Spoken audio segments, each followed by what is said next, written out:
Hello everyone, क्या हाल चाल सभी का स्वागत है यार केमिकल इक्विलिब्रियम के लेक्चर में। बहुत ही यार शानदार वीडियो होने वाला है, बहुत सारी चीजें पढ़ने वाले हैं और सब चीज अच्छे से कवर कर लेंगे। ठीक है। इक्विलिब्रियम यार वैसे चैप्टर का नाम होता है। इक्विलिब्रियम के दो हिस्से होते हैं, केमिकल इक्विलिब्रियम और आयनिक इक्विलिब्रियम। ठीक है।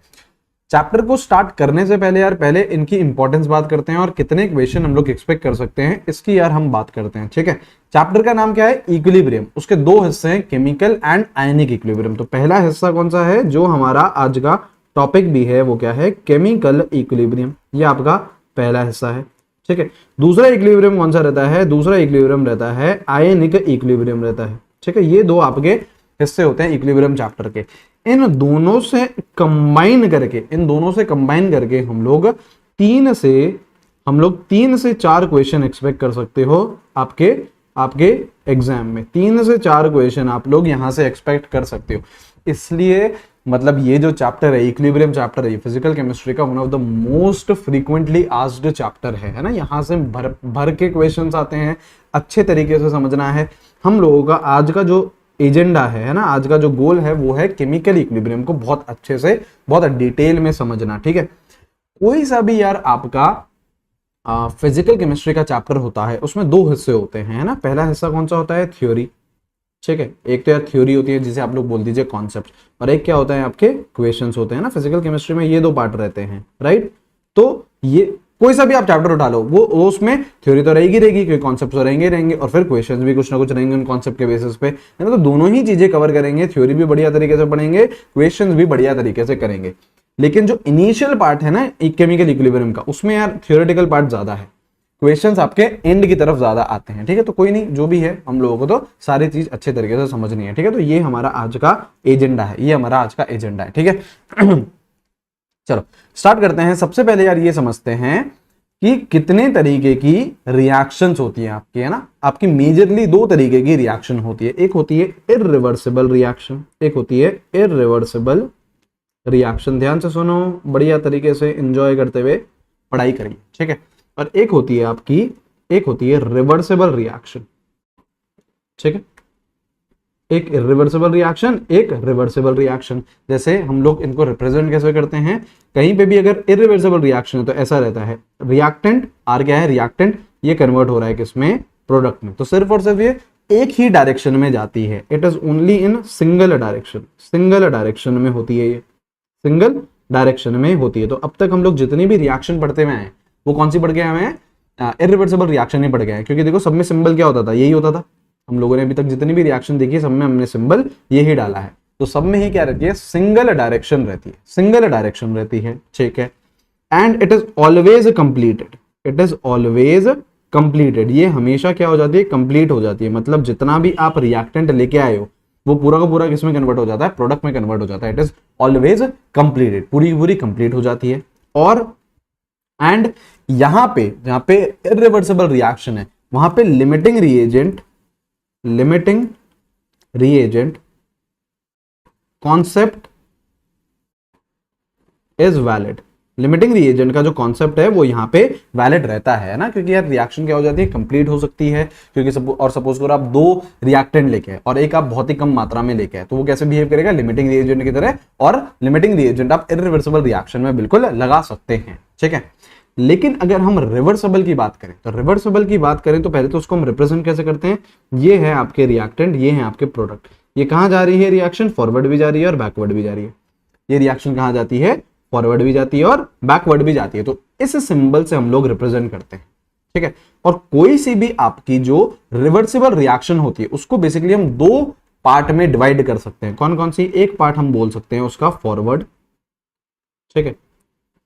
फॉरवर्ड मतलब रिएक्टेंट कन्वर्ट हो रहे हैं किसमें? प्रोडक्ट में।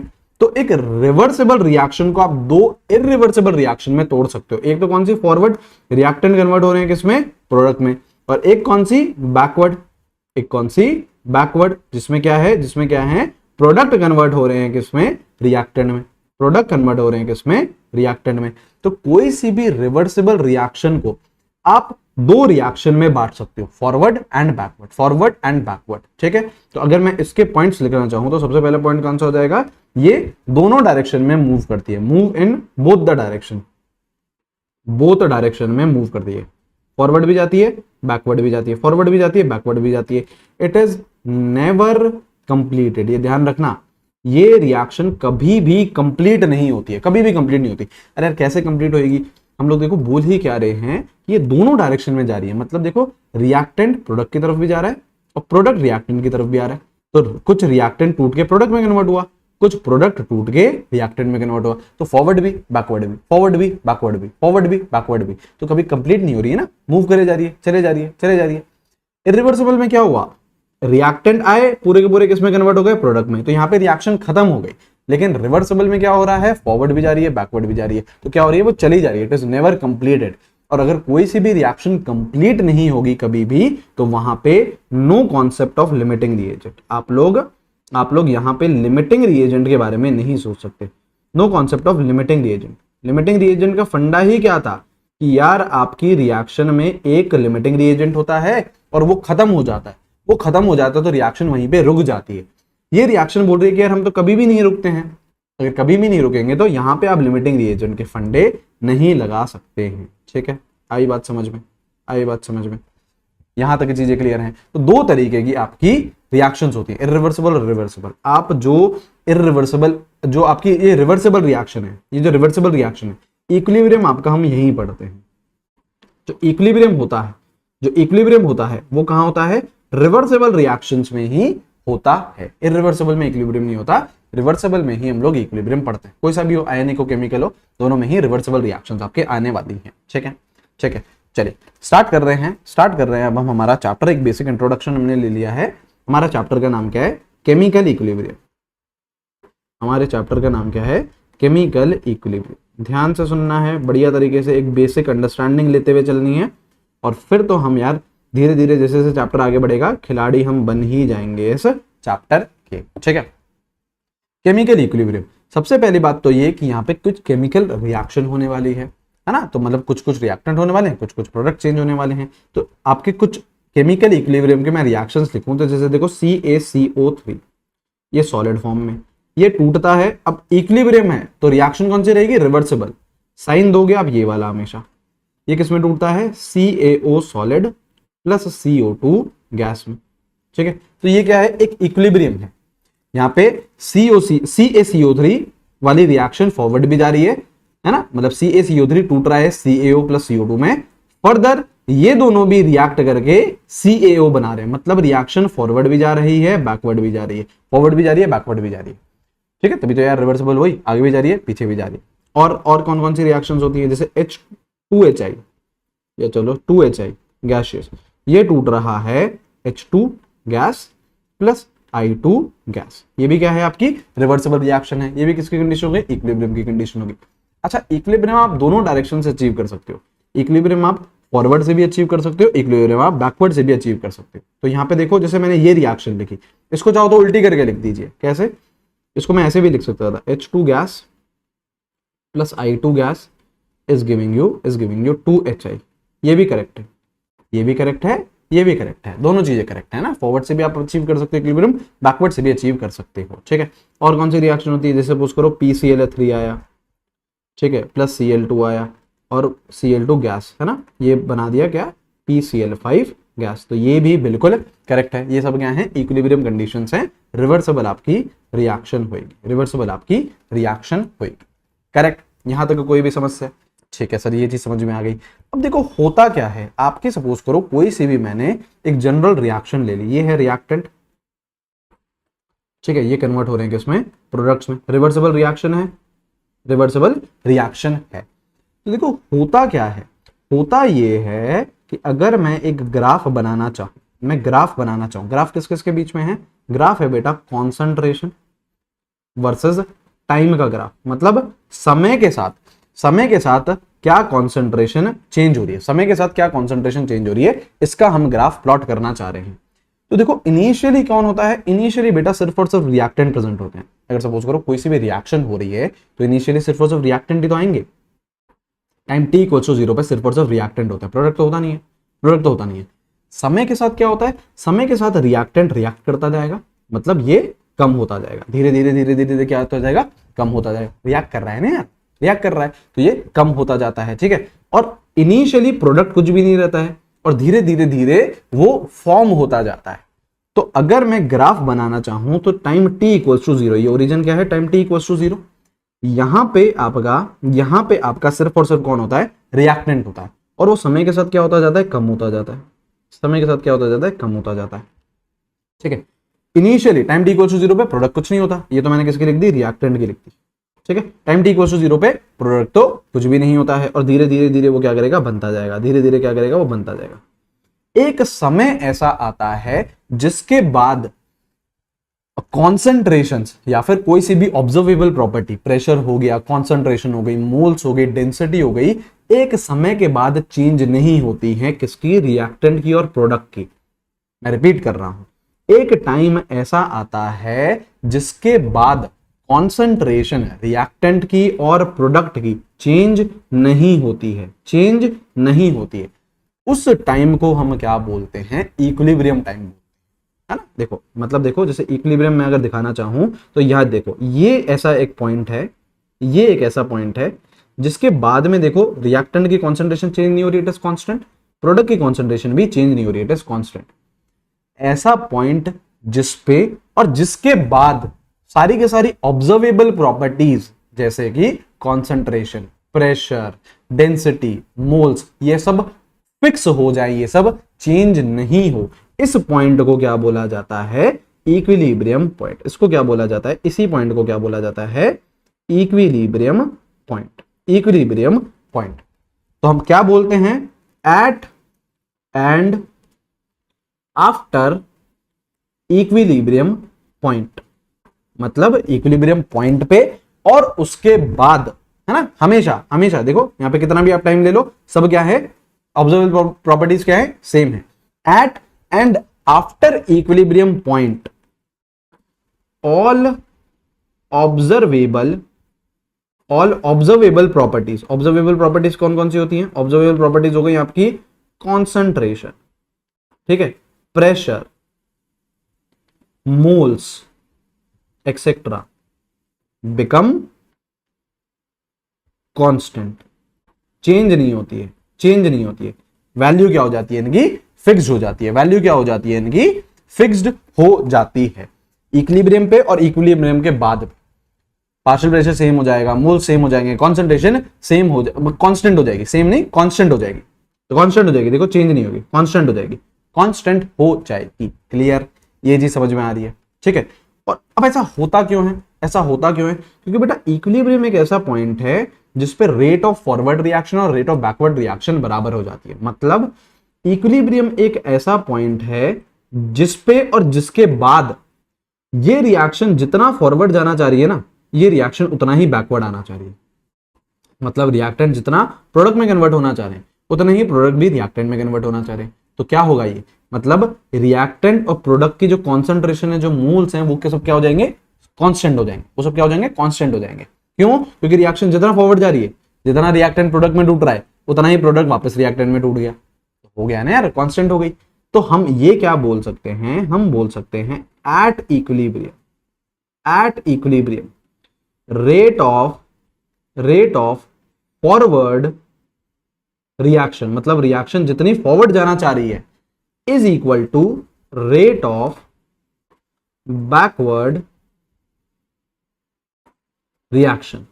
मतलब रेट फॉरवर्ड की और रेट बैकवर्ड की क्या हो जाएगी, बराबर हो जाएगी। कब, इक्विलिब्रियम पॉइंट पे, और उसके बाद भी, और उसके बाद भी rate of forward reaction is equal to rate of backward reaction. कब, at equilibrium and after equilibrium, rate of forward reaction is equal to rate of backward reaction.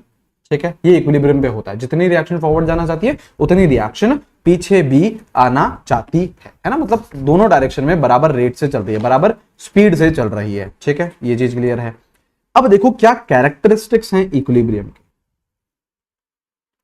सुनो, कैरेक्टरिस्टिक्स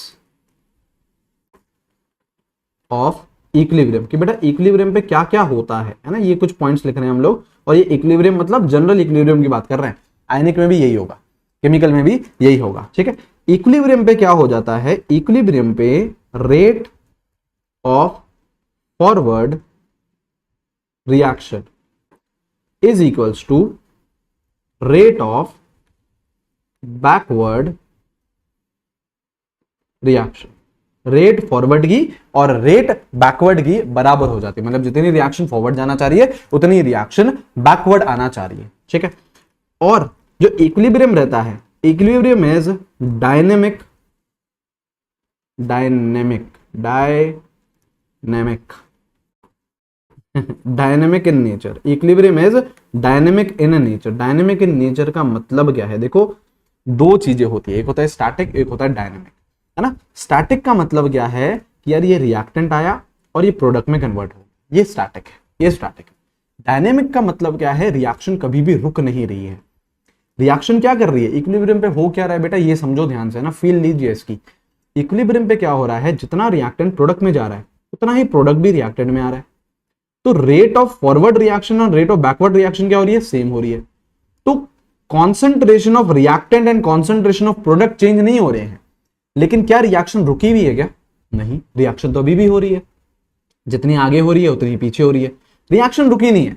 तभी हम इसे क्या बोल रहे हैं? डायनेमिक नेचर का है, मतलब रिएक्शन रुकी नहीं है, लेकिन कॉन्सेंट्रेशन इन दोनों की क्या हो चुकी है? फिक्स हो चुकी है, कांस्टेंट हो चुकी है, लेकिन रिएक्शन नहीं रुक रही है। रिएक्शन जितनी आगे जा रही थी उतनी ही पीछे आ रही है, रिएक्शन उतनी ही पीछे आ रही है। तो ये क्या है? Dynamic in nature.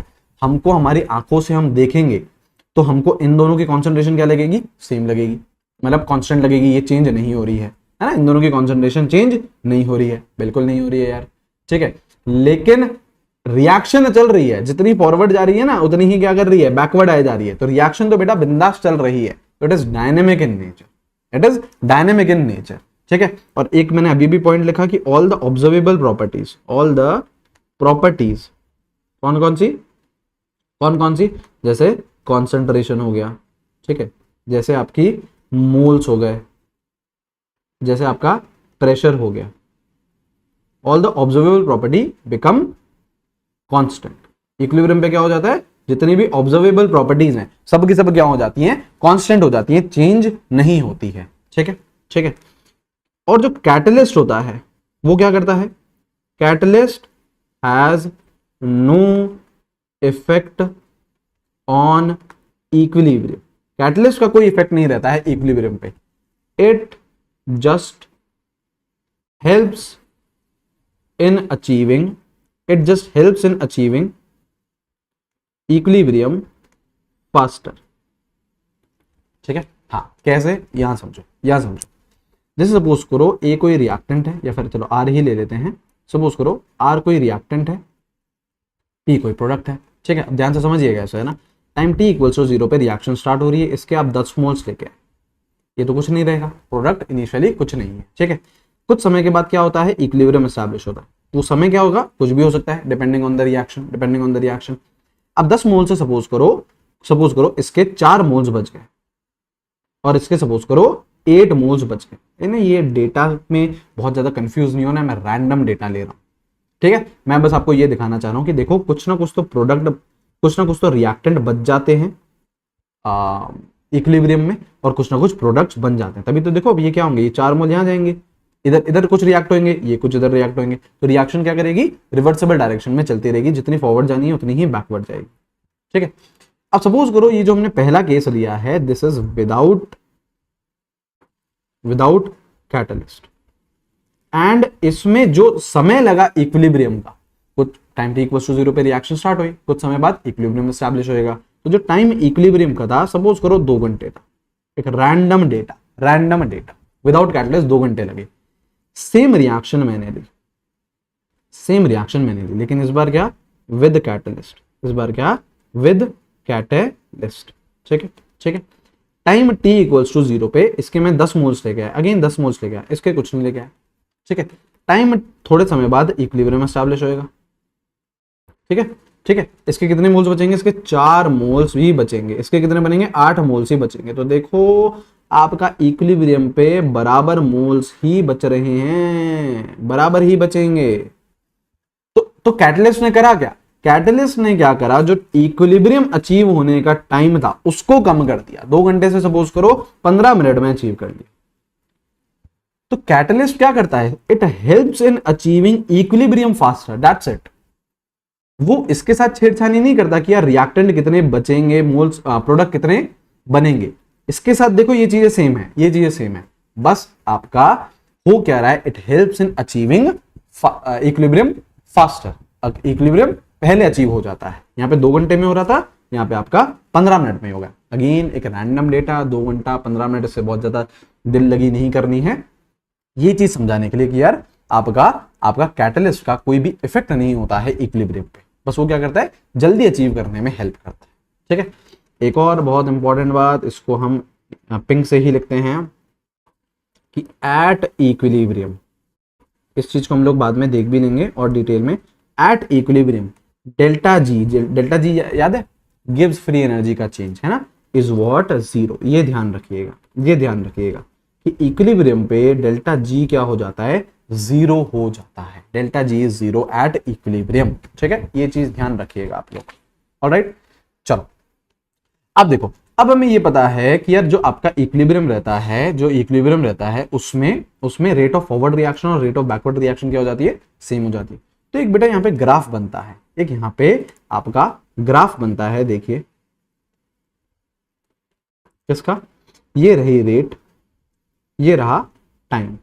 जनरल से रिएक्शन ले लेते हैं, रिएक्शन तो आपकी ये reactants are getting converted into products. बिल्कुल सही, बिल्कुल सही। नाउ देखो इनिशियली क्या होता है, सिर्फ और सिर्फ रिएक्शन फॉरवर्ड जाती है, क्योंकि इनिशियली सिर्फ और सिर्फ कौन प्रेजेंट है, रिएक्टेंट। तो इनिशियली धीरे धीरे रिएक्शन फॉरवर्ड जाना स्टार्ट करती है, और जैसे ही प्रोडक्ट बनना स्टार्ट होते हैं तो वो धीरे धीरे वापस से रिएक्शन पीछे जाना स्टार्ट होती है। और एक पॉइंट पे क्या आता है, जितनी रिएक्शन फॉरवर्ड जा रही है उतनी रिएक्शन पीछे आ रही है, तो rate of forward becomes equal to rate of backward reaction. एक पॉइंट के बाद ये हो जाता है, करेक्ट है, rate of forward reaction becomes equal to rate of backward reaction. ठीक है, अब देखो ये इनिशियली क्या होता है, सिर्फ और सिर्फ फॉरवर्ड जाती है रिएक्शन, तो इनिशियली सिर्फ और सिर्फ फॉरवर्ड जाती है, और फॉरवर्ड रिएक्शन धीरे धीरे कम होती जाती है, उसकी रेट क्या होती जाती है, कम होती जाती है, क्योंकि रिएक्टेंट समय के साथ कम होते जाते हैं तो रेट भी कम होती जाएगी। इनिशियली सिर्फ और सिर्फ रिएक्टेंट होता है, प्रोडक्ट कुछ नहीं होता, धीरे धीरे प्रोडक्ट फॉर्म होना स्टार्ट होता है, तो उसकी रेट धीरे धीरे बढ़ती है। एक ऐसा पॉइंट आता है, ये है जैसे रेट ऑफ फॉरवर्ड रिएक्शन जो समय के साथ कम होती है, ये है रेट ऑफ बैकवर्ड रिएक्शन जो समय के साथ बढ़ती है। एक ऐसा पॉइंट आता है जिसके बाद रेट फॉरवर्ड और रेट बैकवर्ड बराबर हो जाती है। इस पॉइंट को ही क्या बोला गया है, इस पॉइंट को ही क्या बोला गया है, इक्विलिब्रियम पॉइंट। इक्विलिब्रियम मतलब इधर इक्विलिब्रियम अचीव हो चुका है। क्यों, क्योंकि इसके आगे, इस पे और इसके आगे rate of forward reaction is equal to rate of backward reaction, और यही होती है आपकी इक्विलिब्रियम की कंडीशन कि रेट फॉरवर्ड की और रेट बैकवर्ड की बराबर हो जाए, रेट फॉरवर्ड की और रेट बैकवर्ड की बराबर हो जाए, तो इसको हम क्या बोलते हैं, इक्विलिब्रियम कंडीशन बोलते हैं। ये चीज समझ में आई है, ये ग्राफ समझ में आ गया। ठीक है, चल एक बेसिक अंडरस्टैंडिंग हम लोगों ने ले ली है। ठीक है, अब एक यहां पे होता है law of mass action, law of mass action. ठीक है, ध्यान से समझिए इसको, ध्यान से समझिए इसको। ठीक है ना, एक हल्का सा, कुछ नहीं, एक हल्का सा डेरिवेशन भी रहेगा, और उसके बाद हम लोग हमारे इक्विलिब्रियम कांस्टेंट्स की तरफ आगे बढ़ जाएंगे। ठीक है, पहले तो ये समझो ये बोलता क्या है, लॉ ऑफ मास एक्शन बोलता क्या है। ये बोलता है कि अगर रेट निकालनी है आपको किसी भी रिएक्शन की, रेट ऑफ रिएक्शन किसी भी रिएक्शन की, वो फॉरवर्ड हो वो बैकवर्ड हो, rate of reaction is proportional, rate of reaction is proportional to the product of active mass, to the product of active mass of reacting species। अभी घबराने का नहीं है, सारी चीजें समझ में आ जाएंगी। ठीक है, rate of reaction is proportional to the product of active mass of reacting species raised to the power their stoichiometric coefficients।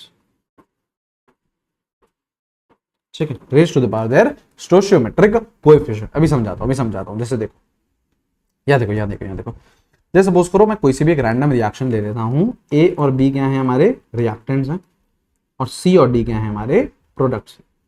मुझे रेट लिखनी है रिएक्शन की। रेट मैं अलग लिख सकता हूं फॉरवर्ड की भी और बैकवर्ड की भी। रेट ऑफ फॉरवर्ड रिएक्शन अलग होती है, रेट ऑफ बैकवर्ड रिएक्शन अलग होती है।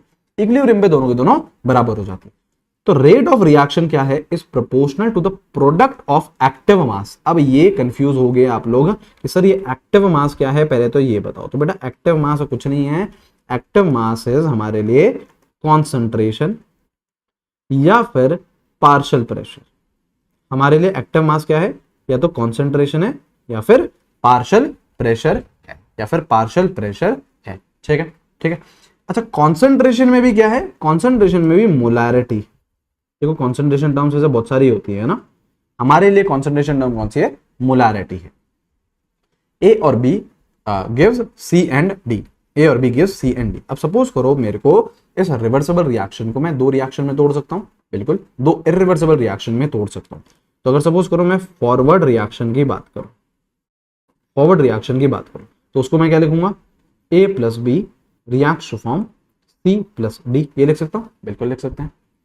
इसी को अगर अपन बैकवर्ड रिएक्शन में तोड़े, बैकवर्ड रिएक्शन में तोड़े तो उसको क्या लिख सकते हैं, C plus D reacts to form A plus B. ये लिख सकता हूं, बिल्कुल करेक्ट है, बिल्कुल करेक्ट है। ठीक है, अब देखो क्या बोल रहा है, rate of a reaction is proportional to the product of active mass of the reacting species raised to the power their stoichiometric coefficient. जैसे अगर सपोज करो मैं इधर लिखना चाहूं rate of forward reaction, it is directly proportional to reacting species कौन है, A और बी, उनका एक्टिव मास का प्रोडक्ट। एक्टिव मास अभी मैं सपोज करो कॉन्सेंट्रेशन ले रहा हूं, ठीक है, तो ए की कॉन्सेंट्रेशन ले ली, raise to the power their stoichiometric coefficient क्या है, 1 है, इंटू बी की पावर 1। सही है, सही है। यहीं पे अगर मैं रेट बैकवर्ड रिएक्शन की लिखना चाहूं तो क्या लिखूंगा, डायरेक्टली प्रोपोर्शनल टू सी की कॉन्सेंट्रेशन की पावर 1, डी की कॉन्सेंट्रेशन की पावर 1। क्योंकि इस बार क्या है, सी और डी कौन है, रिएक्टिंग स्पीशीज है, तो हमको तो रिएक्टिंग स्पीशीज लेने होते हैं, प्रोडक्ट नहीं देखना है हमें रिएक्टिंग स्पीशीज देखने हैं। ठीक है, बिल्कुल सही है सर। अब इसको थोड़ा सा अगर मैं प्रोसीड करूं तो देखो प्रोपोर्शनैलिटी कांस्टेंट हम इंट्रोड्यूस कर सकते हैं। R F is what, K F into A की पावर 1 बी की power 1, R B equals to K B into C की पावर 1 डी की पावर 1। सही है या नहीं है, बताइए। प्रोपोर्शनैलिटी कांस्टेंट इंट्रोड्यूस कर दिए, के एफ और के बी। के एफ क्या हो जाएगा, रेट कांस्टेंट फॉरवर्ड डायरेक्शन का, के बी क्या हो जाएगा, रेट कांस्टेंट बैकवर्ड डायरेक्शन का। अब इक्विलिब्रियम पे बेटा क्या होता है, देखो मैं आपको लिखवाया था, इक्विलिब्रियम पे क्या होता है, इक्विलिब्रियम पे रेट फॉरवर्ड की और रेट बैकवर्ड की बराबर हो जाती है। ठीक है, देखो तो देखो क्या होता है एट इक्विलिब्रियम, एट इक्विलिब्रियम क्या होता है, rate of forward reaction is equal to rate of backward reaction. ठीक है, ये रहा के फॉरवर्ड, ए बी है ना, के बैकवर्ड क्या था, के बी सी डी। सही है, सही है। अब देखो इसको थोड़ा सा हम अरेंज करते हैं तो ये क्या हो जाएगा, के फॉरवर्ड अपॉन के बैकवर्ड। इसको मैं क्या लिख सकता हूं, देखो C D upon A B.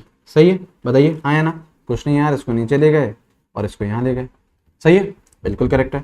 के एफ क्या है, कांस्टेंट है, rate constant for forward reaction. के बी क्या है, एक कांस्टेंट है। कांस्टेंट अपॉन कांस्टेंट, क्या एक नया कांस्टेंट लिख सकता हूं मैं, बिल्कुल लिख सकते हैं। क्या है ये, के इक्विलिब्रियम। तो के इक्विलिब्रियम क्या होता है, के फॉरवर्ड अपॉन के बैकवर्ड। लिखते कैसे हैं, देखो रिएक्शन क्या थी आपकी, रिएक्शन थी A plus B gives you C plus D. तो ये सी और डी कौन है, प्रोडक्ट्स हैं, तो ऊपर लिखोगे आप प्रोडक्ट की कॉन्सेंट्रेशन, नीचे लिखोगे आप रिएक्टेंट की कॉन्सेंट्रेशन, और सब की पावर क्या आएगी, स्टोइचियोमेट्रिक कोएफिशिएंट। ये मैंने एक आसान केस लिया था, यहाँ पे सब के सब स्टोइचियोमेट्रिक कोएफिशिएंट क्या थे, 1 थे, तभी देखो यहाँ भी 1 1 1 1 आया है। ठीक है, और निकालते कैसे हैं, के फॉरवर्ड अपॉन के बैकवर्ड, के फॉरवर्ड अपॉन के बैकवर्ड। ठीक है, क्लियर क्लियर। अभी और लिखते हैं इस पे, अभी और क्वेश्चन करते हैं इस पे। सपोज करो जो इक्वेशन होती है अगर ये होती, 2a plus B will give you 3c plus 2d। चलो ये होता है ना। अब लिखो जरा कि इक्विलिब्रियम लिखो इसका, कि इक्विलिब्रियम लिखो, कैसे लिखोगे? प्रोडक्ट की concentration upon reactant, product C है हाँ, उसकी पावर स्टोइचियोमेट्रिक कोएफिशिएंट तो 3, प्रोडक्ट डी है हाँ, उसकी पावर स्टोइचियोमेट्रिक कोएफिशिएंट कितना है 2, अपॉन प्रोडक्ट ए है हाँ, उसकी पावर स्टोइचियोमेट्रिक कोएफिशिएंट 2, प्रोडक्ट नहीं रिएक्टेंट है, डिनोमिनेटर में कौन आएंगे? रिएक्टेंट आएंगे, ठीक है। बी है रिएक्टेंट हाँ, raise to the power the stoichiometric coefficient which is what 1। ये क्या आ गया आपका? के इक्विलिब्रियम आ चुका, ठीक है। ऐसे लिखते हैं डायरेक्टली हम लोग। एक और जैसे लिख के दिखाऊं आपको, एक रिएक्शन हम ले ही लेते हैं, जैसे रिएक्शन हमने ले ली, रिएक्शन हम लोग ले लें, चलो वो वाली ले लेते हैं HI वाली, ठीक है। देखिए ठीक है, रिएक्शन हमने ले ली, सपोज करो ये है 2HI is giving you H2 plus I2 इन यार फेजेस जो मैं लिख रहा हूँ, जैसे गैस फेज मैंने लिखा है, इसकी बहुत इंपॉर्टेंस है, अभी इंपॉर्टेंस आपको इसमें इसकी समझ में आएगी। कि इक्विलिब्रियम कैसे लिखूंगा? प्रोडक्ट अपॉन रिएक्टेंट, प्रोडक्ट कौन है? H2 है, इसकी concentration raise to the power the stoichiometric coefficient 1 है, इनटू I2 की concentration raise to the power the stoichiometric coefficient 1 है, अपॉन HI की concentration raise to the power the stoichiometric coefficient 2 है। Clear? यहाँ पे देखो 1 था, यहाँ पे देखो 1 था, यहाँ पे देखो 2 था। सही है, सही है। तो इस तरीके से लिखा जाता है, इस तरीके से लिखा जाता है इक्विलिब्रियम कांस्टेंट। क्लियर? ठीक है। और कई बार ऐसे क्वेश्चन पूछ लेगा कि के फॉरवर्ड दे देगा, इक्विलिब्रियम कांस्टेंट दे देगा, के बैकवर्ड पूछेगा, तो ये भी ध्यान रखना कि इक्विलिब्रियम इज व्हाट? के फॉरवर्ड अपॉन के बैकवर्ड। ठीक है, ठीक है। चलो अब ये तो समझ गए सर हम इक्विलिब्रियम कांस्टेंट लिखते कैसे हैं, ये समझ गए है ना। अब ये बताइए कितने तरीके के इक्विलिब्रियम कांस्टेंट होते हैं? टाइप्स ऑफ इक्विलिब्रियम कांस्टेंट, कितने तरीके के इक्विलिब्रियम कांस्टेंट होते हैं। ठीक है, देखो इक्विलिब्रियम कांस्टेंट में मेनली वैसे कौन सी क्या आता है? एक्टिव मास आता है। एक्टिव मास को आप किस तरीके से रिप्रेजेंट कर सकते हो? दो तरीके से। क्या क्या? या तो कॉन्सेंट्रेशन या फिर पार्शियल प्रेशर। अब सपोज करो अगर आपका जो एक्टिव मास है वो क्या है? सपोज करो कॉन्सेंट्रेशन के टर्म्स में आप लिखना चाह रहे हो। कॉन्सेंट्रेशन टर्म्स मतलब आपका मोलैरिटी। क्या चीज? मोलैरिटी। तो देखो इक्विलिब्रियम कांस्टेंट कैसे निकालते हैं? देखो यहाँ पे N2 gas plus 3H2 gas is giving you 2NH3 gas. ठीक है, अब इक्विलिब्रियम कांस्टेंट लिखना है, बिल्कुल लिखना है। किसके टर्म्स में लिखना है? कॉन्सेंट्रेशन के टर्म्स में लिखना है। ये पहला कर रहे हैं हम ना, दो मेजरली आप इक्विलिब्रियम कांस्टेंट पढ़ोगे इस चैप्टर में। कॉन्सेंट्रेशन के टर्म्स में अगर आप इक्विलिब्रियम कांस्टेंट लिखोगे तो उसे क्या बोलेंगे? KC बोलते हैं। क्या बोलते हैं? KC। निकलेगा कैसे? निकालने का तरीका वही है। क्या? डिनोमिनेटर, न्यूमरेटर में कौन आएंगे? प्रोडक्ट, डिनोमिनेटर में रिएक्टेंट। जैसे देखो NH3 की कॉन्सेंट्रेशन की पावर यहाँ पे देखो क्या है? 2 है, तो यहाँ पे 2 डाल देना। स्टोइचियोमेट्रिक कोएफिशिएंट को तो डालोगे ना पावर में, अपॉन N2 की कॉन्सेंट्रेशन की पावर 1 और H2 की कॉन्सेंट्रेशन की पावर 3, क्योंकि यहाँ पे 1 है स्टोइचियोमेट्री और यहाँ पे 3 है। सही है, तो डायरेक्ट लिख दिया मैंने क्या? KC। डायरेक्ट मैंने क्या लिख दिया? KC लिख दिया। कॉन्सेंट्रेशन के टर्म्स में लिखा है तो इसलिए ये क्या आएगा? KC आएगा। ठीक है, अब देखो और देखें और कुछ भी देख सकते हैं। जैसे सपोज करो ये है P, चलो इसको यार मैं आपको ये चीज यहीं पे ही आपको इंट्रोड्यूस कर देता हूँ। ये चलो नेक्स्ट पॉइंट पे कर लूंगा इंट्रोड्यूस। PCl5, क्योंकि देखो फेजेस की बात है कि मतलब यहाँ पे जो मैं फेजेस लिख रहा हूँ वो क्या है, उसका इंपॉर्टेंस है। देखते हैं, चलो KC लिखो। कैसे लिखोगे? प्रोडक्ट की कॉन्सेंट्रेशन अपॉन रिएक्टेंट की। प्रोडक्ट कौन है? PCl3 की पावर 1, क्योंकि स्टोइचियोमेट्रिक कोएफिशिएंट तो 1 है। रिएक्शन बैलेंस होनी चाहिए है ना, तभी तो स्टोइचियोमेट्रिक कोएफिशिएंट निकल के आएंगे। ठीक है, बिल्कुल सही है। यहां तक तो चीजें ठीक है ना। अब सपोज करो आपकी ये रिएक्शन होती, CaCO3 solid is giving you CaO solid plus CO2 gas. ठीक है, तो आपका अगर इक्विलिब्रियम में कभी भी ये सॉलिड्स आ जाते हैं तो आपको इनको इग्नोर करना है, इनकी तरफ आपको बिल्कुल भी नहीं देखना है, इनकी कॉन्सेंट्रेशन हम नहीं लेंगे। मतलब यहां पे मैं पॉइंट लिखता हूं, एक्टिव मास बोले तो इस केस में कॉन्सेंट्रेशन हो जाएगा, जब पार्शियल प्रेशर पढ़ेंगे तो पार्शियल प्रेशर हो जाएगा वो। ठीक है, active mass of solids is taken as unity, unity बोले तो वन, यूनिटी बोले तो वन।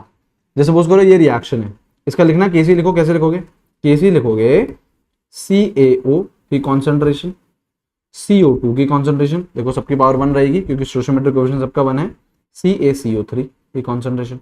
अब देखो ये क्या है, सॉलिड है, CaCO3 क्या है, सॉलिड है, तो बेटा इसको इग्नोर करो, इसको क्या कर दो 1 कर दो, इसको भी क्या कर दो 1 कर दो, तो Kc सिर्फ और सिर्फ क्या बचा, Kc सिर्फ और सिर्फ क्या बचा, CO2 की कॉन्सेंट्रेशन, Kc सिर्फ और सिर्फ क्या बचा, CO2 की कॉन्सेंट्रेशन बचा।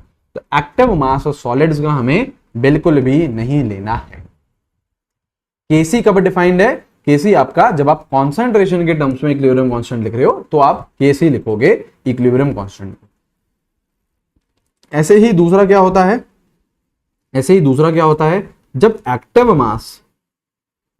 मास आपका पार्शियल प्रेशर बन जाए, एक्टिव मास क्या बन जाए, पार्शियल प्रेशर। जैसे देखो दिखाता हूं, ठीक है, जैसे देखो दिखाता हूं, जैसे देखिए वो इक्वेशन लिख लेते हैं। जैसे इक्वेशन है आपका N2 gas plus 3H2 gas is giving you 2NH3 gas, ठीक है, ठीक है। अब इसको हमको इक्विलिब्रियम कांस्टेंट लिखना है, तो अब क्या लिखेंगे इधर हम Kp लिखेंगे क्योंकि हम पार्शियल प्रेशर के टर्म्स में लिखने वाले हैं। तरीका देखो वही है, क्या, प्रोडक्ट ऊपर नीचे रिएक्टेंट। अब प्रोडक्ट में देखो कौन है, NH3 है, हाँ, तो यहां क्या लिखो P ऑफ NH3 मतलब पार्शियल प्रेशर ऑफ NH3 की पावर, देयर स्टोइकोमेट्रिक कोएफिशिएंट कितना है 2 है, तो 2 की पावर चढ़ा दो, अपॉन N2 है, हाँ है ना, तो पार्शियल प्रेशर N2 उसका स्टोइकोमेट्रिक कोएफिशिएंट क्या है 1, इनटू पार्शियल प्रेशर हाइड्रोजन का उनका स्टोइकोमेट्रिक कोएफिशिएंट क्या है 3। तो ये क्या हो गया आपका, ये क्या हो गया, Kp हो गया। किसके टर्म्स में लिख रहे हैं, पार्शियल प्रेशर के टर्म्स में लिख रहे हैं। P ऑफ NH3 क्या है, partial pressure of NH3, P of N2 क्या है, partial pressure of N2, P of H2 क्या है, partial pressure of H2, hydrogen gas. आ रही है बात समझ में, ये चीजें क्लियर हो रही हैं, ये चीजें क्लियर हो रही हैं, ठीक है। अब एक पॉइंट यहां पे ये है कि Kp डिफाइंड कब है, Kp is valid only if one of the reactant is gas, one of the reactant और प्रोडक्ट, मतलब कोई सा भी एक रिएक्टेंट या फिर कोई सा भी एक प्रोडक्ट, मतलब पूरे रिएक्शन में एटलीस्ट एक रिएक्टेंट या फिर प्रोडक्ट शुड बी गैस। अगर पूरी रिएक्शन में एक रिएक्टेंट हमको ऐसा मिल गया या फिर एक प्रोडक्ट हमको ऐसा मिल गया जो कि गैस है, तो Kp is valid, otherwise Kp is not valid. क्यों, क्योंकि पार्शियल प्रेशर हम लोग सिर्फ और सिर्फ गैसेस का ही निकालते हैं, ठीक है। और अगेन मैं यहां पे ये भी लिख दूं कि जो पार्शियल प्रेशर है किसका निकालते हैं, सिर्फ और सिर्फ गैस का। मतलब अगर पार्शियल प्रेशर आप सॉलिड्स का कंसिडर करने जाओगे, लिक्विड का कंसिडर करने जाओगे, तो इनको आप इग्नोर करिएगा, इनका आप 1 लेके चलिएगा, पार्शियल प्रेशर यूनिटी लेके चलिएगा, इनको एक तरफ देखना ही नहीं, इनकी तरफ देखना ही नहीं। जैसे देखो आपको मैं क्वेश्चन कराता हूं, ठीक है, ये है CaO solid plus CO2 gas. चलो इसका Kp लिखना है, लिख के बताओ एक बार यार, Kp लिख के बताओ, Kp लिख के बताओ। तरीका वही है, प्रोडक्ट अपॉन रिएक्टेंट। प्रोडक्ट कौन है, CaO है, ठीक है। देखो अब Kp लिख रहे हैं, पार्शियल प्रेशर CaO का लिखूंगा into raise to the power 1 क्योंकि स्टोइकोमेट्रिक कोएफिशिएंट सबके 1 है, इनटू पार्शियल प्रेशर CO2 का अपॉन पार्शियल प्रेशर CaCO3 का। अब बेटा ये क्या है, अरे सॉलिड है यार, ये क्या है CaCO3, ये भी सॉलिड है। क्या बताया, पार्शियल प्रेशर सॉलिड और लिक्विड का क्या लेके चलोगे 1, तो बेटा लो ना, इसको भी 1 कर दो, इसको भी 1 कर दो, तो Kp सीधा सीधा क्या आ गया, पार्शियल प्रेशर CO2 का। बताइए कोई समस्या, कोई भी समस्या है ना, नहीं, चलिए ठीक है, ठीक है ना। अब जैसे सपोज करो, ठीक है, जैसे सपोज करो आपके ये एक रिएक्शन है, ये एक रिएक्शन है कैसी, एस्टेरिफिकेशन एक रिएक्शन होती है, ऑर्गेनिक केमिस्ट्री में हम लोग पढ़ते हैं, तो वो एक बार मैं रिएक्शन लिखता हूँ और उसका फिर हम लोग Kp कैसे लिख के देखते हैं। एस्टेरिफिकेशन में होता क्या है, ये आप लोग यार ऑर्गेनिक में बहुत डिटेल में अच्छे से पढ़ोगे, ये रहा कार्बोक्सिलिक एसिड, ये रहा आपका एल्कोहल। ठीक है, एस्टरिफिकेशन में क्या होता है, acid plus alcohol, acid plus alcohol react करके एस्टर्स बनाते हैं। एस्टर्स फ्रूटी स्मेल कंपाउंड्स होते हैं, बढ़िया सुगंध होती है उनकी, है ना, और पानी बन जाता है। ठीक है, ये होते हैं एस्टर्स, एसिडिक कंडीशंस रहती हैं। ठीक है, रिवर्सिबल रिएक्शन है ये। ठीक है, ये अब फेजेस अगर मैं लिखूं तो ये लिक्विड, ये भी लिक्विड, ठीक है, ये भी लिक्विड, और H2O तो लिक्विड ही है, मतलब एक्वस लिख दिया। एक्वस लिखने का मतलब क्या है, लिक्विड ही है। अब सपोज करो मैं यहाँ पे KC लिखना चाहूँ, मतलब इक्विलिब्रियम कांस्टेंट कॉन्सेंट्रेशन के टर्म्स में, तो कैसे लिखूंगा, एस्टर CH3 COO C2H5 की कॉन्सेंट्रेशन की पावर 1, स्टोइचियोमेट्रिक कोएफिशिएंट 1 है, देखो रिएक्शन बैलेंस्ड है, चेक कर लो, इनटू H2O की कॉन्सेंट्रेशन 1 अपॉन CH3 COOH की कॉन्सेंट्रेशन की पावर 1, C2H5 OH की कॉन्सेंट्रेशन की पावर 1। ये क्या हो गया, KC हो गया। ये क्या हो गया, KC। KP अगर मैं लिखना चाहूं तो KP not valid, KP not valid, KP valid नहीं है। क्यों, KP कब वैलिड होता है, जब पूरी रिएक्शन में एक भी आपको गैस मिल गया ना तो वैलिड रहे। जैसे देखो यहाँ पे ये सॉलिड था, ये सॉलिड था, लेकिन ये गैस था, तो इसने बेटा काम कर दिया आपका, इसने KP को डिफाइन कर दिया। ठीक है, ऐसी पूरी रिएक्शन में एक गैस मिल गया तो KP डिफाइन हो गया। लेकिन यहां देखो लिक्विड लिक्विड लिक्विड एक्वस, तो ये डिफाइन नहीं है, यहाँ पे KP डिफाइन नहीं है, क्योंकि पूरी रिएक्शन में एक भी हमें गैस नहीं मिल रही है, तो KP is not defined, KP is not defined. ठीक है, ठीक है, KP कैसे समझे हम, KP कैसे निकालेंगे, आया समझ में। ठीक है सर, ये आ गया है। अब इन दोनों में रिलेशन क्या है ये समझो, relation between KP and KC, relation between KP and KC, ये चीज समझिए, relation between KP and KC।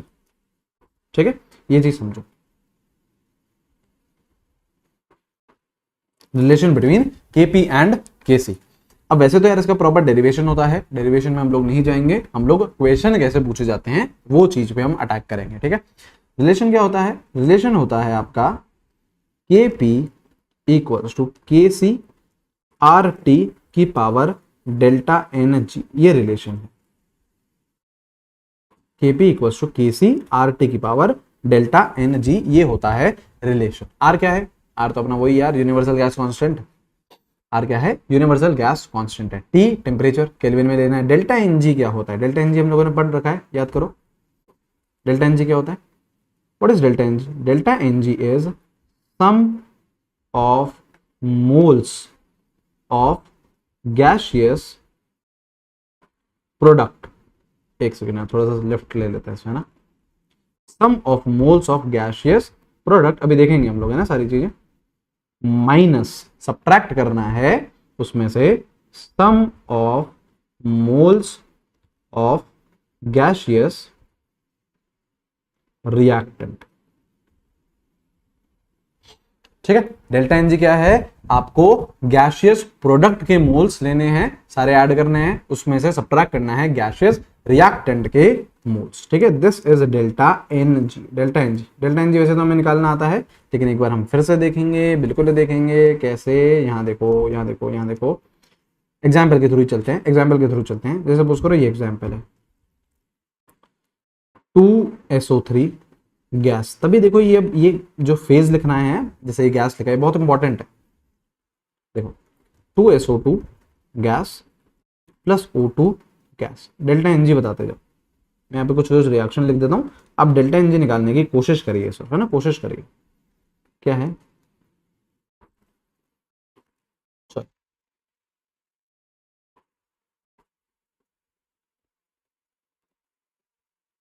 चलिए ये दो रिएक्शन है, अभी और करनी है ना, ये दो रिएक्शन है अभी और करनी है हम लोगों को। चलो ये करो, डेल्टा NG निकालो दोनों में, डेल्टा NG निकालिए। क्या करोगे, प्रोडक्ट के गैसियस मोल, गैस है बिल्कुल, कितने मोल्स हैं, 2, गैस है बिल्कुल, कितने मोल्स हैं, 1, कितने हो गए प्रोडक्ट के गैसियस मोल, 3 हो गए, माइनस गैस है बिल्कुल, कितने मोल्स हैं, 2, 3 माइनस 2 विच इज व्हाट 1 आ रहा है, करेक्ट। गैस है बिल्कुल, कितने मोल्स, 1, गैस है बिल्कुल, कितने मोल्स, एक, तो 1 + 1 2, प्रोडक्ट के गैसियस मोल कितने हो गए, 2, माइनस गैस है बिल्कुल, कितने moles, 2, 2 minus 2 which is what, 0, तो डेल्टा एन जी 0 हो गया। ठीक है, और देखें और कुछ केसेस देखें, देखिए और देखिए, PCl3 gas plus Cl2 gas is giving you PCl5 gas. ठीक है, डेल्टा एन जी इसमें आपको बताना है। ठीक है, करो करो, ट्राई करो ना यार, सोचो सोचो, कुछ नहीं यार, बड़ा आसान है ये, चलो ये करो आप, एक और करो,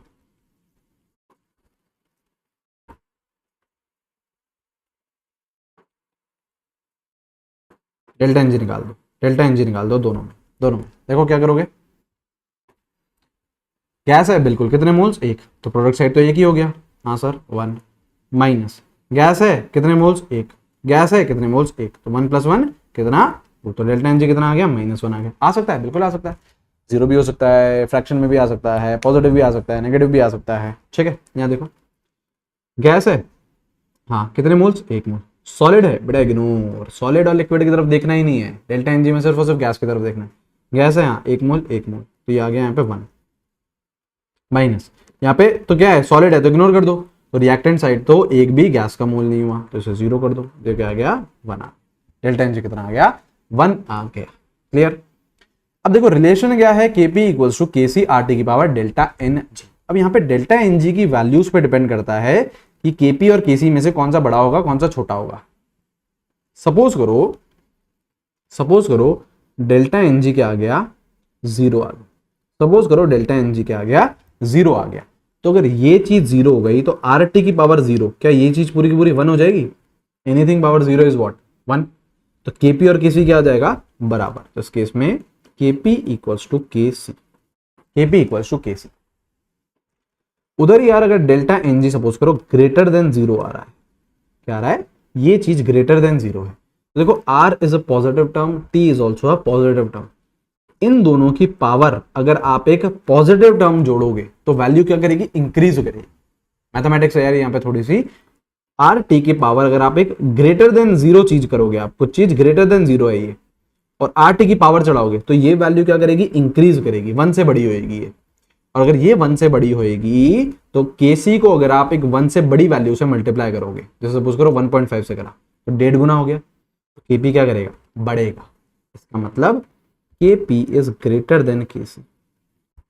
और अगर उधर ही डेल्टा एन जी नेगेटिव है ना, तो मतलब ये चीज नेगेटिव है, तो ये चीज क्या होगी, छोटी होगी, है ना, तो आप Kc को एक छोटी चीज से मल्टीप्लाई करो तब Kp आ रहा है, तो Kp की वैल्यू भी क्या करेगी, कम होगी।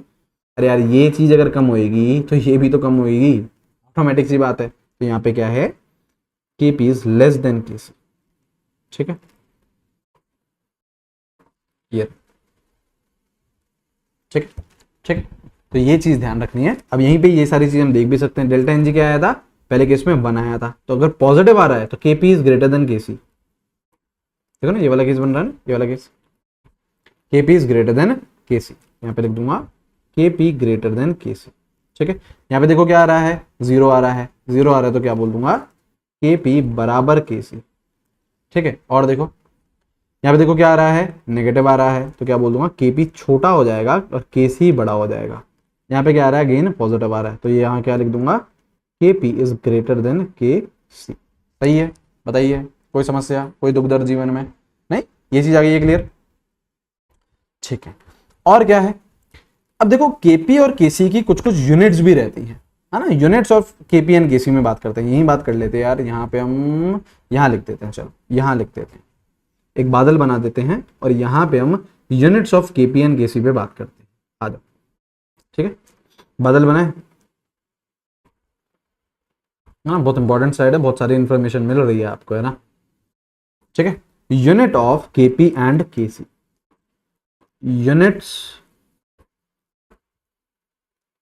Units of Kp and Kc, Kp और Kc की यूनिट क्या होती हैं, तो देखो एक जनरल फॉर्मूला है, वही लगाना है आपको हर जगह, बढ़िया तरीके से आपके Kp Kc निकल के बाहर आता है। Kc की यूनिट क्या होती है, Kc की यूनिट होती है मोल पर लीटर की पावर डेल्टा एन जी। मोल पर लीटर क्यों? मोलैरिटी, मोल पर लीटर की पावर डेल्टा एन जी। के पी की यूनिट क्या होती है? अगर सपोज करो आप पार्शियल प्रेशर एटीएम में निकाल रहे हो, जो कि जनरली एटीएम में ही मिलेगा, तो केपी की यूनिट होती है एटीएम की power delta n g. Delta n g तो निकालने आता ही है, डेल्टा एन जी तो निकालने आता ही है। चलो, तो ये होता है आपका केपी केसी का यूनिट। यहां निकाल दें, यहां निकाल देते हैं एक एक का। चलिए आइए यहाँ निकालते हैं, थोड़ा जूम कर लेंगे तो आपको बढ़िया तरीके से दिखेगा। ठीक है, केसी की यूनिट बोलो, केसी की यूनिट तो क्या हो जाएगा? मोल पर लीटर की पावर 1। डेल्टा एन जी क्या है? 1 है। ठीक है, केपी की यूनिट बोलो, एटीएम की पावर 1। देखिए सही है, यहाँ आ जाओ, यहाँ आ जाओ, यहाँ आ जाओ। डेल्टा एन जी क्या है? यहाँ पे 0 है। ठीक है, तो केसी की यूनिट क्या हो जाएगी? मोल पर लीटर की पावर 0। केपी की यूनिट क्या हो जाएगी? एटीएम की पावर 0। एनीथिंग की पावर 0, एनीथिंग की पावर 0 क्या हो गया? यूनिटलेस। 1 आ गया ना, तो क्या हो गया? यूनिटलेस। देख रहे हो, देख रहे हो, डेल्टा एनजी पे डिपेंड करता है, डेल्टा एनजी पे डिपेंड कर रहा है। तो केपी केसी क्या हो सकते हैं? यूनिटलेस भी हो सकते हैं अगर डेल्टा एनजी क्या है? 0 है तो, 0 है तो। आगे देखें, नेक्स्ट स्लाइड में देखें, यहाँ आ जाओ, यहाँ आ जाओ। देखो के सी क्या लिखूंगा? मोल पर लीटर की power delta n g which is what? -1। KP क्या बोलूंगा? एटीएम की पावर -1। ठीक है, इसको अगर उल्टा लिखना चाहे, मोल पर लीटर है के पावर -1 है, ये क्या हो जाएगा? लीटर पर मोल हो जाएगा ना, -1 है ना, तो उसको उल्टा कर लो आप। ठीक है, यहाँ पे भी क्या हो जाएगा? केसी की पावर क्या आ जाएगा? मोल पर लीटर की पावर, केसी की यूनिट क्या आ जाएगी? 1। केपी क्या आ जाएगा? एटीएम की पावर 1। ठीक है, कोई दिक्कत की बात है नहीं यार इसमें ना, कोई दिक्कत की बात है नहीं। Units of KP and KC, mole per litre की पावर डेल्टा एनजी, मोल पर लीटर की पावर डेल्टा एनजी। ये चीज आ गई समझ में, है ना? देखो बहुत सारी इन्फॉर्मेशन मिल गई है यहाँ पे आप लोगों को। केपी केसी की हमने यूनिट्स की भी बात कर ली है। क्लियर? यहाँ तक अक्सर कोई भी समस्या नहीं है। ठीक है, और क्या है? Types of equilibriums, types of equilibriums. कितने टाइप हैं इक्विलिब्रियम के? कितने टाइप हैं इक्विलिब्रियम के? मेजरली आपके 2 तरीके के इक्विलिब्रियम होते हैं। कौन कौन से? एक होता है होमोजीनियस इक्विलिब्रियम, एक होता है होमोजीनियस इक्विलिब्रियम, और एक होता है हिट्रोजीनियस इक्विलिब्रियम। एक एक करके समझना है, अरे बहुत आसान है यार, इसमें कोई नाम से ही लग गया होगा। होमोजीनियस सेम फेज में होने वाले, हिट्रोजीनियस अलग अलग फेज में होने वाले। ठीक है, when all reactant and product are in same phase, जब सारे के सारे रिएक्टेंट और सारे के सारे प्रोडक्ट सेम फेज में हो तो वो क्या होता है? होमोजीनियस इक्विलिब्रियम रहता है। जैसे सपोज करो N2 + 3H2 is giving you 2NH3। देखो ये होमोजीनियस दिख रहा है आपको? होमोजीनियस दिख रहा है? बिल्कुल दिखना चाहिए। कैसे? देखो गैस गैस गैस, सब सेम फेज में, सब सेम फेज में है। ठीक है, ठीक है, ये हो गया। जैसे हम लोगों ने ये रिएक्शन लिखी थी, याद है? ये अभी भी लिखी थी, कार्बोक्सिलिक एसिड प्लस अल्कोहल क्या बनाता है? क्या बनाता है? एस्टर और पानी, और पानी। ये क्या हो गया आपका? लिक्विड। ये क्या हो गया? लिक्विड। ये क्या हो गया? लिक्विड। ये भी एक्वस, एक्वस भी मतलब लिक्विड ही है। तो ये भी क्या है? होमोजीनियस इक्विलिब्रियम ही तो है। ये भी क्या है? Homogeneous equilibrium. क्यों? क्योंकि सबकी फेज क्या है? सेम। सवाल आप लोगों से है कि यहाँ पे क्या केपी डिफाइंड होगा?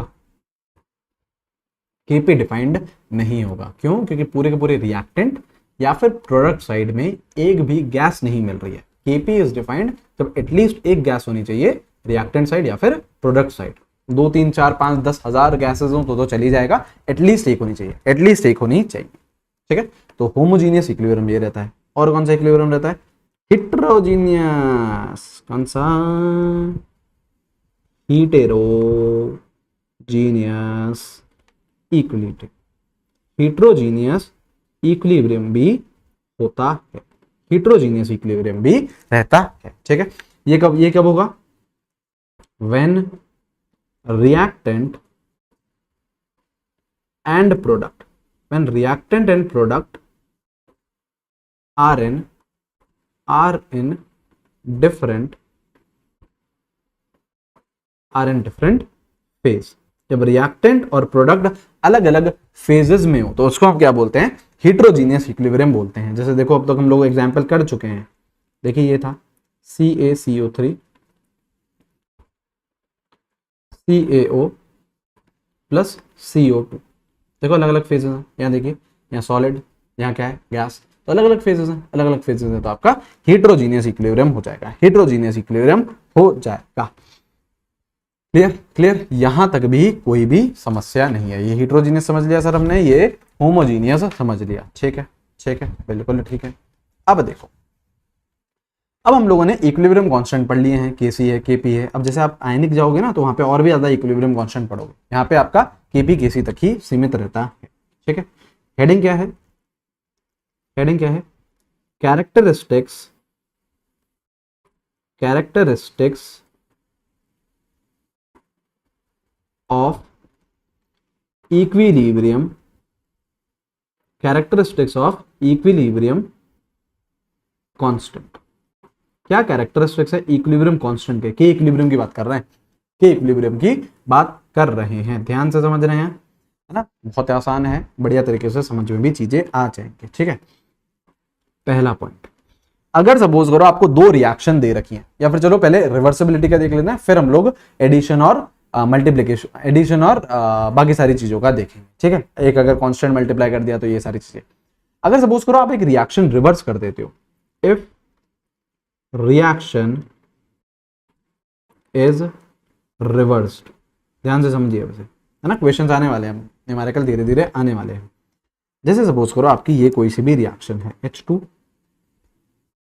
Plus I2 react to form 2HI। मैं यार एक का आपको करके दिखा रहा हूं, है ना, डेरिवेशन टाइप, बाकी का फिर हम लोग डायरेक्टली रूल लिखेंगे और क्वेश्चंस की तरफ बढ़ेंगे, ठीक है।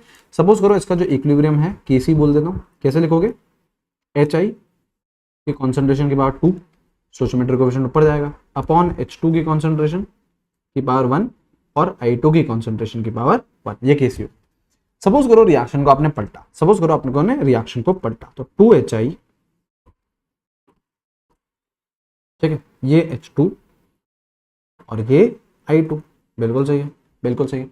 अब इधर का मैं इक्विलिब्रियम कांस्टेंट लिखना चाहूं तो उसको मैं क्या लिखूंगा, Kc डैश बोल देता हूं, ठीक है। क्या लिखेंगे, क्या लिखेंगे, प्रोडक्ट अपॉन रिएक्टेंट, तो प्रोडक्ट कौन है, H2 और I2, H2 और I2, H2 की कॉन्सेंट्रेशन I2 की कॉन्सेंट्रेशन अपॉन HI की पावर क्या आ जाएगा, 2 आ जाएगा। क्या कुछ रिलेशन दिख रहा है Kc और Kc डैश में, क्या रिलेशन दिख रहा है, सिंपली आपने Kc को क्या कर दिया, उल्टा कर दिया और Kc डैश निकल आएगा।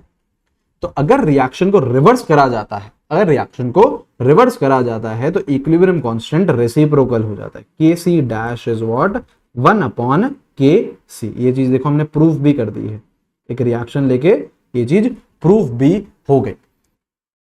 अगर रिएक्शन को आप रिवर्स करते हो तो इक्विलिब्रियम कांस्टेंट रेसिप्रोकल हो जाता है, reaction is reverse, equilibrium constant reciprocal हो जाएगा, ठीक है।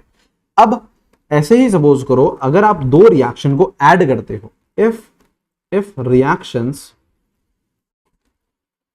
आर एडेड, रिएक्शन क्या कर रहे हो, सपोज करो आप ऐड कर रहे हो, if reactions are added then equilibrium constant is multiplied, ठीक है। अगर रिएक्शंस आप ऐड करोगे तो इक्विलिब्रियम कांस्टेंट क्या हो जाएंगे, मल्टीप्लाई हो जाएंगे, मल्टीप्लाई हो जाएंगे, ठीक है ठीक है। इसमें मैं यार आपको ये दिखाता हूं, मैं इक्वेशन ही लेके आया हूं, चलो ये देखो, ये देखो, सपोज करो आपको रिएक्शन दे रखी है N2 plus O2 react to form 2NO, ये दे दिया, ठीक है, ये दे दिया, है ना। इसका इक्विलिब्रियम कांस्टेंट मान लेते हैं K1, इसका इक्विलिब्रियम कांस्टेंट मान लेते हैं K1, ठीक है।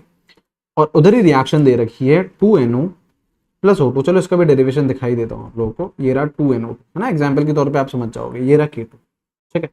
और अब आपको एक और तीसरी रिएक्शन दे रखी है N2 plus 2O2 react to form 2NO, इसका सपोज करो K3 दे रखा है, बोल रहा है find relation between K1 K2 and K3, find relation between K1 K2 and K3, ये बोल रहा है, कैसे करोगे सोचो, K1 जरा लिखोगे, K1 जरा लिखोगे, है ना?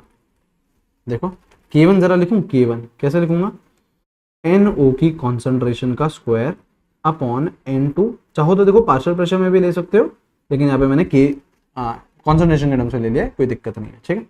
यहाँ देखो ये क्या हो जाएगा, K2, ये क्या हो जाएगा, NO2 की कॉन्सेंट्रेशन का स्क्वायर अपॉन NO की कॉन्सेंट्रेशन का स्क्वायर इंटू O2 की कॉन्सेंट्रेशन। सही है, बिल्कुल सही है।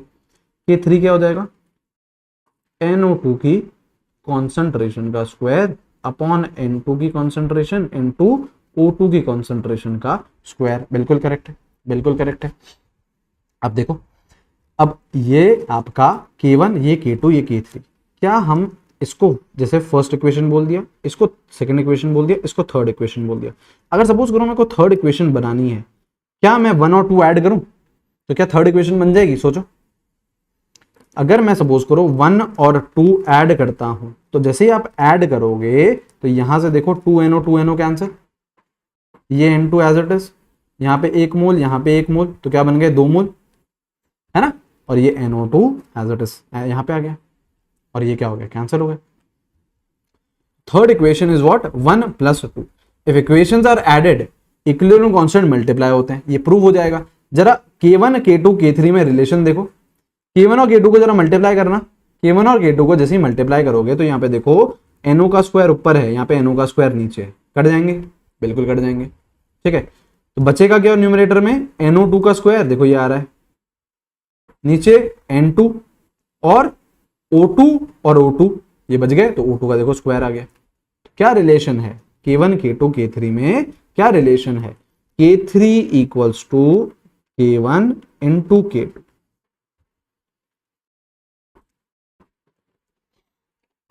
तो क्या समझे हम, क्या समझे कि अगर आप इक्वेशंस ऐड करोगे तो इक्विलिब्रियम कांस्टेंट मल्टीप्लाई हो जाएगी, इक्विलिब्रियम कांस्टेंट मल्टीप्लाई हो जाएगी। ऐसे ही सपोज करो अगर आप इक्वेशंस सब्ट्रैक्ट करोगे तो इक्विलिब्रियम कांस्टेंट डिवाइड हो जाएगा। आई बात समझ में, ये चीज क्लियर हुई है, ठीक है। और क्या है, थर्ड देखो point, if reaction is multiplied, ये भी आपको दिखा दूंगा प्रूव करके, is reaction is multiplied by some constant, then क्या होता है उससे, क्या होता है उससे, यहां देखो सपोज करो A + B reacts to form C + D, के इक्विलिब्रियम लिखोगे इसका, इसका K1 बोल देते हैं, चलो K1 बोल देते, K1 लिखोगे कैसे, C की कॉन्सेंट्रेशन, D की कॉन्सेंट्रेशन अपॉन A की कॉन्सेंट्रेशन, B की कॉन्सेंट्रेशन, ये तो लिखोगे। सबके स्टोइचियोमेट्री क्या ले रही है मैंने, 1। सपोज करो इस रिएक्शन को मैंने मल्टीप्लाई कर दिया 2 से कर दिया, तो क्या लिखोगे 2A + 2B, एक कांस्टेंट से मल्टीप्लाई करना, देख रहे हैं हम इक्विलिब्रियम कांस्टेंट पे क्या फर्क आता है, ठीक है। अब जरा इसका लिख के देखा ना, K2 कैसे लिखोगे, C की कॉन्सेंट्रेशन का स्क्वायर लिख दो अब इस बार, स्टोइचियोमेट्री क्या हो गई है, 2 हो गई है।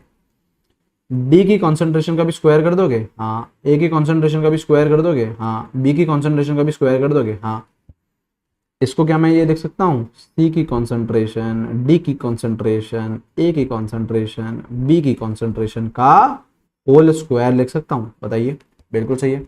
ये चीज क्या लिखी हुई है, K1 लिखा हुआ है क्या, ये बिल्कुल सही है। तो K1, K2 क्या हो चुका है, K1 का स्क्वायर। तो क्या समझे बेटा, जिस भी नंबर से मल्टीप्लाई करोगे वो पावर में चले जाएगा, मतलब जो K इक्विलिब्रियम आएगा नया, वो क्या आएगा, K की पावर N। N क्या है, जिससे आप मल्टीप्लाई कर रहे हो, N क्या है, कांस्टेंट है, जिस कांस्टेंट से आप मल्टीप्लाई कर रहे हो, जिस कांस्टेंट से आप मल्टीप्लाई कर रहे हो, ठीक है। जिस कांस्टेंट से आप मल्टीप्लाई कर रहे हो वो क्या है, N है, it is a constant, it is a constant, ठीक है। आई बात समझ में, ठीक है। जैसे सपोज करो ये था, जैसे सपोज करो सेम में बात करें, तो A + B reacts to form C + D, इसका सपोज करो मैं K1 मान लेता हूँ, ठीक है, K1 मान लिया। सपोज करो ये है हाफ A हाफ B, देखो हाफ से मल्टीप्लाई कर दिया, हाफ C + हाफ D, ये सपोज करो K2 है। Find relation between K1 and K2, तो K2 क्या हो जाएगा, हाफ से मल्टीप्लाई करा ना तो उसको पावर में चढ़ा दो, पावर में चढ़ा दो, तो ये क्या हो गया, अंडर रूट ऑफ K1। ठीक है, ठीक है, ये चीज आइए बात समझ में, आइए बात समझ में। ठीक है, और लास्ट एंड फाइनल जो रूल है वो ये है कि जो K इक्विलिब्रियम है डिपेंड्स ओनली एंड ओनली, मतलब सिर्फ और सिर्फ एक फैक्टर पे डिपेंड करता है। K equilibrium depends only and only on temperature, और किसी पे भी डिपेंड नहीं करता है। पार्शियल प्रेशर, कॉन्सनट्रेशन, मोल्स, किसी पे भी डिपेंड नहीं करता है, सिर्फ और सिर्फ टेम्परेचर पे डिपेंड करता है, और कुछ फर्क नहीं पड़े इसे। It does not depend on moles, it does not depend on concentration, it does not depend on partial pressure, x, y, z किसी पे डिपेंड नहीं करता है, सिर्फ इकलौता एक फैक्टर पे डिपेंड करता है, उसका नाम क्या है, टेम्परेचर। ठीक है, टेम्परेचर पे डिपेंड करता है।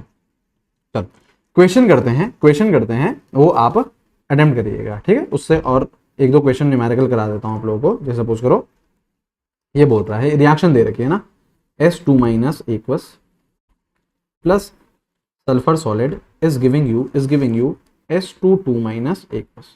ठीक है, सपोज करो इसका इक्विलिब्रियम कांस्टेंट मान लेते हैं हम 10, ये दे रखा है, क्वेश्चन में दे रखा है। ठीक है, एक और है S2 minus aqueous plus 2S sulphur S32 minus aqueous.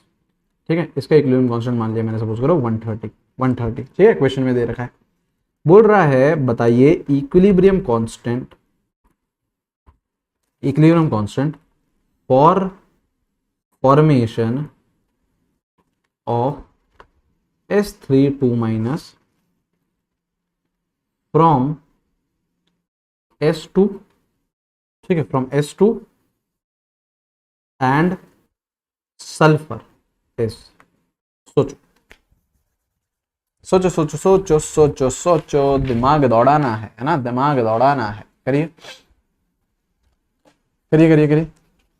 आपको दो रिएक्शन दे रखी हैं। ठीक है, equilibrium constant for the formation of S32 minus from S2 and SS। तो ये आपकी क्या है, ये आपकी सपोज करो पहली रिएक्शन है, ये सपोज करो आपकी दूसरी रिएक्शन है। पहली बात तो आपको ये रिएक्शन लिखने आनी चाहिए, equilibrium constant for formation of this from this and this, पहले ये आपको लिखना आना चाहिए, पहले आपको ये लिखना आना चाहिए। क्या फॉर्म करना है सर, क्या फॉर्म करना है, S32 माइनस फॉर्म करना है for the formation of S32 minus ना, किस में से सर, S2 में से, S22 माइनस है यहाँ पे सर, ये S22 माइनस है, S22 माइनस है। ठीक है, एक बार मैं क्वेश्चन एक और बार चेक कर लेता हूँ। ठीक है, हाँ बिल्कुल S22 माइनस है। किस किस से बना रहे हो, S22 minus which is aqueous phase plus sulphur which is solid phase, इससे बन रहा है S32 माइनस। ठीक है, this is your third equation, this is your third equation. अब थर्ड इक्वेशन आपको बनानी है with the help of 1 and 2। कैसे कर सकते हो, सोचोगे जरा, सोचो, क्या करें। देखो, क्या मैं 2 में से 1 को माइनस कर दूं, अगर मैं सपोज करो 2 माइनस 1 करता हूं तो यहाँ पे देखो क्या होगा, ये चीज और ये चीज क्या हो जाएगी, कैंसिल हो जाएगी। हाँ, यहाँ पे 2 सल्फर है, यहाँ पे 1 सल्फर है, तो एक ही बचेगा, तो हमको देखो चाहिए भी एक ही, बिल्कुल करेक्ट है। S32 माइनस आ जाएगा प्रोडक्ट साइड, और 2 माइनस 1 करोगे तो यहाँ पे क्या साइन आएगा, माइनस का, ये उस साइड जाके क्या हो जाएगा, माइनस साइन पलट जाएगा। तो S22 माइनस आपका माइनस साइन के साथ आया था, तो वो रिएक्टेंट में चले गया, तो ये आ गया S22 माइनस। तो थर्ड क्या बन रहा है, 2 माइनस 1। रिएक्शन को आप सब्ट्रैक्ट कर रहे हो, इक्विलिब्रियम कांस्टेंट क्या होगा, डिवाइड होएगा, तो सिंपली आपका K3, इसका K3 बोल देते हैं, K3 क्या आ रहा है, K2 डिवाइडेड बाय K1, तो क्या हो गया 130 divided by 10 which is what 30, which is what 30। ठीक है, आइए बात समझ में। एक और क्वेश्चन करोगे, चलिए एक और करिए। सपोज करो आपको ये रिएक्शन दे रखी है, 2A plus B is giving you 2C, इसका इक्विलिब्रियम कांस्टेंट दे रखा है X। आपसे पूछ रहा है इसका इक्विलिब्रियम कांस्टेंट बताओ। एक सेकंड, इसका इक्विलिब्रियम कांस्टेंट बताओ in terms of X, obviously in terms of X के टर्म्स में तो बताओगे। चलिए बताइए, सोचिए, सोचो, क्या करोगे, ये है ना, ये है, सबसे पहली बात तो देखो सी आपका यहाँ पे प्रोडक्ट साइड है, यहाँ पे क्या है रिएक्टेंट साइड, तो पलटो रिएक्शन, पलटो सर पलटो पलटो पलटो, तो इसको ये लिखो 2C is giving you 2A plus B. Reaction पलटते हैं तो इक्विलिब्रियम कांस्टेंट क्या हो जाता है, इक्विलिब्रियम कांस्टेंट क्या हो जाता है, रेसिप्रोकल, रेसिप्रोकल हो जाता है, ये 1/x हो जाएगा बेटा, इसका x था ना यार, तो इसका ऑटोमेटिकली 1/x होगा क्योंकि रिएक्शन आपने पलट दी है, ठीक है। अब यहाँ पे बेटा इसके 1 मोल है, यहाँ पे क्या है इसके 2 मोल्स, तो क्या हाफ से मल्टीप्लाई करूँ, हाफ से मल्टीप्लाई करूँ, हाँ सर करो, हाफ से मल्टीप्लाई करोगे तो यहाँ पे C आ जाएगा, यहाँ पे A आ जाएगा और यहाँ पे हाफ B आ जाएगा। और जब एक कांस्टेंट से मल्टीप्लाई करते हैं तो वो उसकी पावर में चले जाते हैं, तो 1/x की पावर क्या आ गया, हाफ आ गया, हाफ से मल्टीप्लाई करा ना, इस इक्वेशन को क्या करा, हाफ से मल्टीप्लाई, ठीक है, तो वो कहाँ चले गया, पावर में चले गया। तो ये आंसर क्या आ रहा है आपका, ये तो आ रहा है, देखो ये बन चुकी है हमारी, ये और ये तो थे, इसी के तो पूछा था, तो ये क्या आ गया 1/√x। क्लियर है, क्लियर है, तो ये आंसर हो गया। तो इस तरीके से क्वेश्चन पूछे जाते हैं, ठीक है। तो चलिए इस पर्टिकुलर वीडियो को इतना ही रोकते हैं और फिर आगे हम लोग हमारे और न्यूमेरिकल्स की तरफ बढ़ते हैं, ठीक है। अच्छे से पढ़ते रहिए, till then take care, have a great day, see you guys, bye bye.